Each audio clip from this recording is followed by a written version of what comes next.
All right, you ready? All right. 3 seconds. All right. Take a deep breath. 2. All right, you all. So we're back for our second half with Tiffani Hawes, real estate mogul, numerous closing attorney offices throughout Atlanta, and she's sitting here with us in Indy City Magazine studio. I want to go ahead and bring it back to where we left off because that was really powerful. Because, of course, we already talked about how you, before you got into law school, having a baby, going into your first law firm, closing attorney law firm, and now you're working your way in there. So where did it happen where it was a spark that said, you know what, let me go ahead and see about doing this for real on the actual. So you were a paralegal in there, right? Yeah, so I was in the beginning, I was a paralegal in there. So I was a paralegal before law school and during law school. Mm-hmm. When I graduated law school, so I graduated law school December, maybe 2013. Mm-hmm. You can only take the bar twice a year. So you could take it in February or you take it in July. So I took it in February. I got my results in May, passed, and I opened up the Hawes Law Firm Community. From February to May? Well, let me tell you, I prepared for the bar. Like, I studied. I did not have any life. And so when I walked out of taking the bar in February, I already knew I passed. Wait. Yeah, but I knew I passed. I prepared. Like, you couldn't tell me I didn't pass. So, in fact, when May came and I got the results, like, I had already had everything in line. And it was like, all I needed to do was press the button. Yeah, because I had no desire to work for an attorney. I had worked for attorneys as a paralegal. And this industry, and I understand now on the other side, it can be very stressful. And if you don't know how to cope with your stress and deal with that, then sometimes dealing with employees can make it difficult on the employees. So as an employee, I dealt with the stress of the attorneys. And I just didn't like it. I didn't like how even they made real estate just like a business transaction. Because when I bought my first house, it wasn't just a business transaction. It was like the first time, the first person in your house, the first this. And so when I decided to come out on my own and not work for somebody as an attorney, number one, you know, I had a whole husband that was paying bills. Okay. So I did not, starting my own business was easy for me because I did not have to worry about my bills being paid. Okay. When you think about entrepreneurship, you know, and you get into that, I always tell people the truth, you know, like it was easy for me because I had somebody paying my bills. For you, it may not be, you know, if this is your only income, then you have to consider more than what I had to consider. But I had that help and that support, and, you know, deciding to do it, for me, it was like, I like to do my own thing. I don't like being told what to do. I've never liked being told what to do. I never liked people putting their expectations and all that stuff on me. So pretty much it sounds like you going independent was just innate. Yeah, it was innate. I came out of the womb knowing independence was my thing, for sure. The next step. Yeah, okay. Definitely. So that was just in your path then. Yeah, for sure. Working your way, understanding the business, because that's really where we left off in our first segment, is understanding the business. Yes. And not understanding the business can get you out the business. You need to get out the business. We need to, right? So we're going to touch bases on that in a second, but I wanted to highlight that because some people they're like, oh my gosh, like leaving the system, you know, it's not for everybody. Yeah. Like I have agents that come to me, they're like, Olivia, I know you're independent, you have your own firm now, so, you know, I'm still with the brokerage, like, I don't know, is it this or that? I'm like, you know, it's something that it has to be from you. Yeah. It can't be something because you see someone else do it. Yeah. It can't be that. It has to be from a passion of yours, because going independent, I'm pretty sure there's a lot more you have to do versus when you were just an employee, right? Yeah. It's less. Yeah. So if you're someone that's trying to get the most, then I'll say, hey, I don't know. You know, for me, I want the most. I want the most out of what I can do for myself and what I can do for my firm, right? I just want to be in control. Yeah. I like to be in control, and like you said, knowing what's best for you. You know, I can't be a business unless I have an employee. You know what I'm saying? So some people are meant to be employees. Not everybody wants to and means to take on the task of having their own. Like you said, there's more liability. You know, you work a whole lot more. You're probably stressed. a lot more than Yes. going in, clocking Yep. in, doing your job, and going home and not thinking about anything, you know? So it has to be for But people see the you. glam in it. Yeah, People see they the do. glam, like, oh, And it's not glamorous no, at all. Yeah. No, it's not. Because it's a boat that you're driving. Or Yeah. That you're selling. Because it's a situation where if I mess up or something happens, I'm the front line. Yeah, for It's sure. me, right? It's not anyone else. Right. It's always me. It's always you. If something goes wrong, yes, it's they're not you. saying No. Jamie did it. No. Hawes Law Firm is trash. As a whole. Tiffany is horrible. Even though it had nothing to do with that per se, right? That instance, at least, I would say. But it's an encounterment. It falls back on you. So I want to talk about that because some people are very scared to do that. I myself, very similar to what you said, you had a husband who was there to support you in your journey. Very similar to my situation, right? I had a husband. So it's a blessing that I have someone in my corner to help me go through this transition because it's a real transition, right? So going back to what you just said in terms of now that you took your test in February, you got your results in May, now it's go time. You press the button. Go time. What was that like? It was funny because I knew how to do the process. I knew what needed to be done. And I just thought business was just gonna fall out of the sky. Like, a lot of people do. I just thought like when I got my business, people were gonna come and support. Yeah. And when I got everything started, I realized, oh no, you gotta go find your people. And so I remember I used to walk up in like a Keller Williams or Metro Brokers. Can I stop you there? Yeah. I had to stop you. I know we down memory lane. Because when I came in the game, I remember I was in my women's council meeting. And at that time, shout out to Monica. You were my president of Women's Council of Gwinnett. And she was like, oh, Tiff? Oh, because I was telling her, I'm like, yeah, I'm about to close it. I'm closing attorney Tiffany. I follow her on Instagram, And she was like, oh, Tiff, man, let me tell you about Tiff. We call you Tiff. We got Tiff. We don't call her Tiffany. That's how people love you so much. They're like, yeah, man, I remember she was up and down Gwinnett, man, hustling out here everywhere. So even before I seen that, because you were already you was already where you are, or where you were when I came into the game, right? I didn't see the beginning phase, right?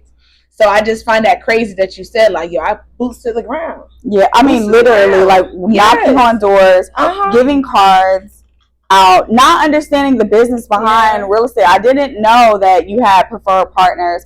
I didn't know. I just thought me simply asking you to send business, people would send me business. And it was not happening. Like, it was not, even people that I knew, they were not sending me business. And so I had to figure out, like, where am I going to find my people and my tribe? And I was on social media one day. I rented this $500 office and I was just in there, no clients, no work, no nothing. And I was just in there and I was on my phone and I messed around and found like Atlanta real estate agent hashtag. And I started going down. I'm like, these are all my people. Like, these are my people. And so I started DMing them. I started liking their stuff. I started messaging. This is like 11 years ago. Wow. And there was this one agent, his name was Pazzi. He responded to me. And he sent me a contract like the next week. Wow. And I did a mobile closing. And I traveled to his office, Keller Williams, somewhere. And we did the closing. You know it's far. It's Keller somewhere. It's far. It was somewhere. It was far for sure. And I did a mobile closing. And I posted it on Instagram and somebody else saw it and somebody else like, oh, let me give her a try. Because you got to realize 12 years ago, there was no young black closing attorneys, not ones that had their firm and not young. They had other people who worked for the bigger firms, Morris, Hartwick, and Snyder back then. O'Kelly and Sorhan. You can find maybe a brown person, possibly not a lot of them. And they were not visible. But then now you have this young, visible, black closing attorney that's on the internet, and I started getting buzz, and I was like, this is my niche. Yeah. This is where I can find my people. Yeah. And so my first year in business, I probably made $10,000, but it's been up from there, you know, just staying consistent. The locations that you have right now. Yes. So when I first started, I started in Suwanee, Georgia, and I was mobile everywhere else. We used Regis locations. So, you know, you could just rent a conference room space anywhere in Georgia. And then as time started getting busy and my partner, Kirsten Matthews, people loved her. It was hard to just be mobile all the time. So we opened an office in Camp Creek. Then I moved into an office in Tucker, then Buckhead, then Marietta. And so like I'm always wherever the people need me to be. You know, so God has really opened doors. I've developed a system where even if business goes down, I don't have a lot of overhead, so there's not a lot of laying off of people or shutting down spaces. I've done it in a creative way where, you know, I can keep my expenses low and just kind of move with the flow of the market. As we get busier, we're good. As we get less busier, then we're still okay. Yeah, I love it. I love it. You have to adjust and shift. Yes. Right? Real estate. Yeah, real estate, right? That's the mission. Right, and that leaves us, and also I want to bring this real quick because, and that's one thing that I resonated with you. I was like, man, I don't have any, because I've had a couple of Black attorneys nowadays, right? Yeah, there's a lot. I have several of them that are with me because they saw me and wanted to get in this industry. So now they're all over the place. I've seen your girls. Yeah. I've seen them. I said, these ladies is fly because you don't see that often. Right. Well, you've seen it more often, but in my realm, coming from the Snellville area, I didn't really see that coming in. I didn't. And that's what it wasn't there. It wasn't there for sure. So I love that because it's people like you that I look at. I'm like, goodness, oh my gosh, she's doing her thing. She's fearless. She seems like she doesn't have a care in the world. I have all the cares. But look, on the outside looking in, that's a good thing that I don't see that. Right? Yeah, for sure. Because no one needs to see your struggle, right? Yeah. You can talk about it all day, but I don't want you to see it. Right? Yeah, for sure. To a certain degree. But I would say just from a perspective of seeing that from an agent side, of you just saying, hey, you came from Posse, your first guy who sent you a contract the next day, and then from there it's just been a domino effect. I was a part of that domino effect, for sure. It touched me. Yeah. When I was opening up my firm, I met with you. Yeah. I said, Tiff, we had a heart to heart. I told you what was going on, girl. It was a lot. It was a big shift. So just seeing where you come from and seeing how you even help someone like me on the actual agent side, broker side, you're touching so many different people in this industry, and I just want to let you know what you're doing is phenomenal. And I'm just blessed to have you on my side when it comes to our closing attorney.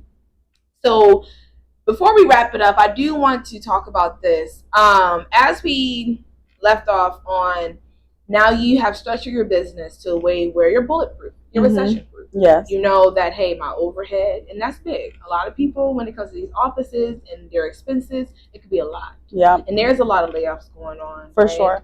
From your side and even from the real estate side. From our last section, we talked about a lot of people are getting out the industry. Now, your last statement was they should get out the industry. Yeah, they should. And you piggyback on that a little bit more because I feel like some agents come into the game now, they just see the money, they see you.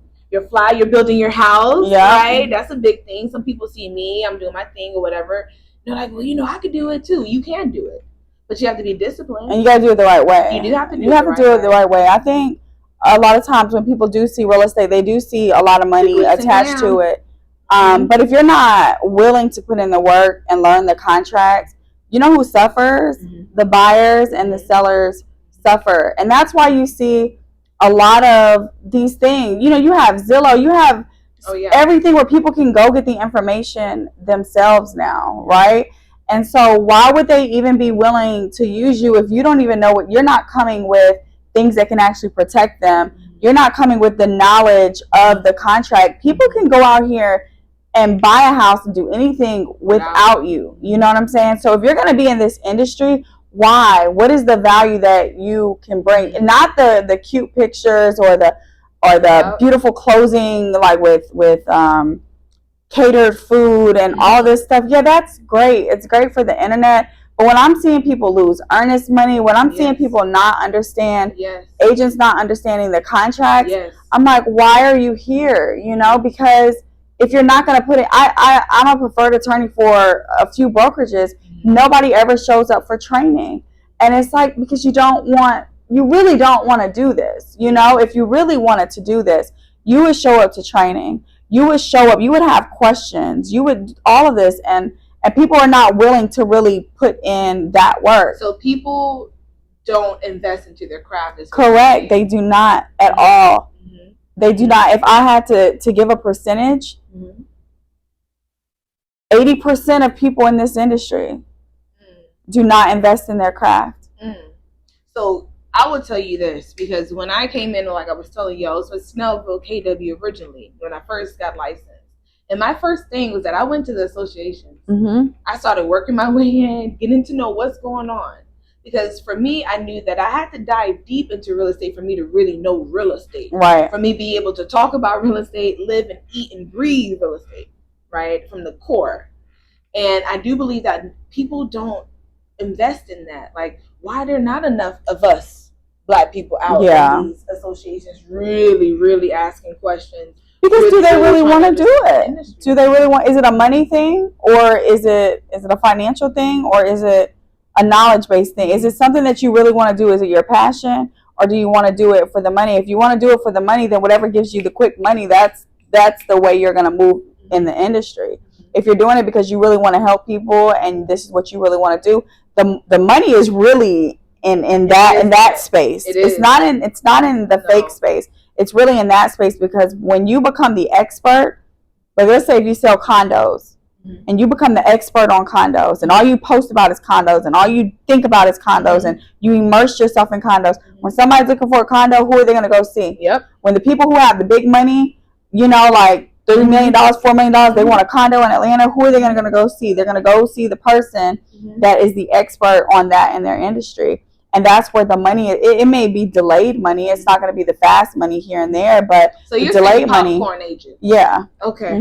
So we got a lot of popcorn agents out there, and I came across a lot of them, right? And they go and they be the main ones asking for the mentorship and all of that, right? Which I believe in real estate, it's a game. It's a hands-on type of thing. Yeah, right? it really is. It really is. It really is. And I found out about you through Neymar. People through there knew you. I'm like, yo, so it's the network, it's the understanding, it's the relationship building. It's when you put yourself. I walked into a room where there's a lot of closing attorneys in Atlanta. Percentage wise, it's probably 5% of us, right? And I walked into this closing attorney. It was a space for all of us closing attorneys to get some CE credits or something. And I sat down at this table with people who look nothing like me. I don't know who they are, but they all knew who I was. Oh yeah. They all knew who I was. And I was grateful for that, because if my name is going to be out there and I'm going to be a part of this industry, I want to be known for Tiffani's files being good, her being a good closing attorney, not her, stealing money or being fraudulent or doing anything for $1. I want to be known and be in rooms where people are trying to recruit me for their firm. You know what I'm saying? Because they understand the value and who I am, because that is what I want to be known for. I want to be known for doing the right thing and being in those rooms where people know me and know me to be a person that's always going to do the right thing. Yeah, right? For sure. I feel like some people put that at risk. Yeah. Right? And I've never been the person to do that. Yeah. And I believe that that's what makes you a professional. Yeah, for sure. That's what a professional is. A professional is, hey, I'm trying to, and I've seen it. Home inspection reports. I'm like, hey, you didn't do that for that person? You didn't, it's certain things that agents do. And I'm just like, hey, it's not going to be good for the longevity of the business, right? And we're here for the long haul, right? Correct. So I do just want to say, Tiffani, is there anything that you want to leave us with? Now that we took I'm going to do a recap. Now that we took a step to memory lane and we kind of know we know who Tiffani is, right? Yeah.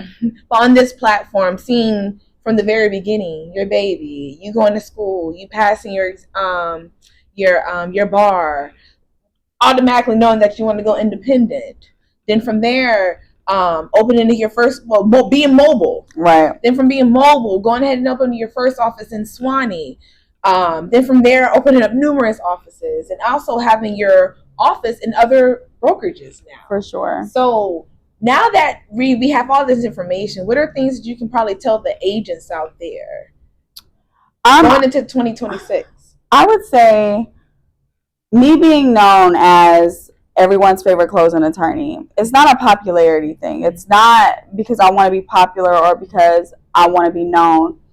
It's because I put in the work. Like, we went down the trajectory of what my life was, what it has been, going to school, working hard, doing all these things behind the scenes, and that's why I'm here, and that's why I'm visible to the public. I'm not visible to the public because this is what, this was my goal, to get, the young people talk about clout and all of those things. I worked hard, extremely, extremely hard. And when you work really, really hard, the results will always speak for themselves. So if you're an agent and you're in this industry, the working hard part is what you want to speak for itself. You don't want to look like you have the results and it not be truth. You don't want to look like you know what you're doing and you really don't. Take the time to read through your contracts. Take the time to, we talk about mentorship. No, like say, hey, look, this is a value that I can bring to you and there's some value that you can bring to me. Like I can do all your running around. I can show these houses for you, but show me your system. Show me how you're doing all this. Show me how you're organizing this, all of this stuff. So never approach anybody on some, hey, do you have time to give me free information? Find a way to give somebody something, and you just being in that space allows you to soak up what's around them. So I would just say always just let your hard work speak for itself. You don't have to pretend. Being who you are is well, real estate, you can't pretend in real estate. Yeah. It's hard, from the public.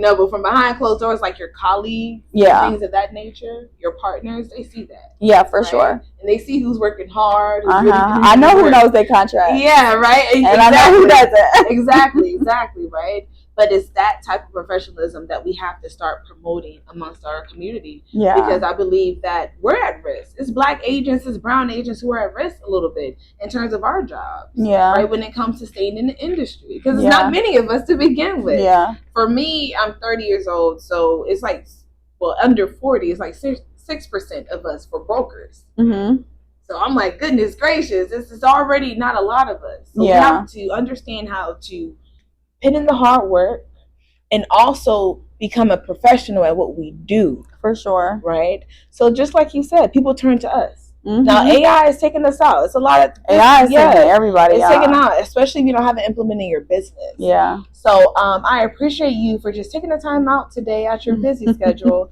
to meet with us. But before we end, I do want to give it up for our sponsor, Juneteenth Wine and Spirits. Now, In the City Magazine. Yes, and actually, Tiffany doesn't even drink, so her pulling up the can is real. Okay, it's so cute. It's very inviting, and if I could drink, I definitely would have a Juneteenth. Well, listen, all that hard work, Tiff. I'm surprised he didn't have a drink, but I'm joking. But honestly, Plug Hydration Water. This is really where it's at, you guys. Thank you so much for tuning in. I want to give a special shout out once again to In the City Magazine Studio for bringing us out. With Buy or Die, your host Olivia J Price, where we focus on all things real estate, the truth behind real estate, right? Because it's people like you who are boots to the ground, who are making a difference, not only in agents' lives, right? But also for the consumer, buyers, sellers, right? Your firm has housed so much greatness, and I'm so blessed to be a part of it, Tiffany. So thank you for coming through.